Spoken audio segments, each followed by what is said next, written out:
Pakistan peoples party के chairman साबिक वज़ीर ख़ारजा बिलावल भुट्टो ने कहा है कि मुसल्लह अफ़वाज की जुर्रत और कुर्बानियाँ कौम के लिए फ़ख्र और हौसले का बाइस है। यौम दिफ़ा के मौके पर अपने एक पैगाम में बिलावल भुट्टो का कहना था कि मुल्क के दिफ़ा के लिए अपनी जानें निछावर करने वाले बहादुर जवानों को सलाम पेश करता हूँ।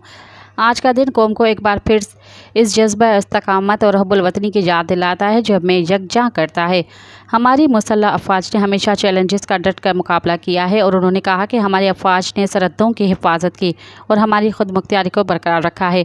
हमारे शोहदा और गाज़ियों की कुर्बानियाँ कौम के दिलों में नक्श हैं। वतन के लिए हमारी अफ़वाज की गैर मुतज़िल वाबस्तगी हर पाकिस्तानी के लिए काबिल फ़ख्र है। पाकिस्तान की सलामती और इस्तेहकाम का इन्हिसार न सिर्फ अफ़वाज की ताकत पर है बल्कि अवाम की यकजहती पर भी है। मज़ीद ख़बरनि ऐं तफ़सीलात लाइ विज़िट कयो असांजी वेबसाइट www.awamiNewsHD.com ऐं ॾिसंदा रहो अवामी न्यूज़ HD।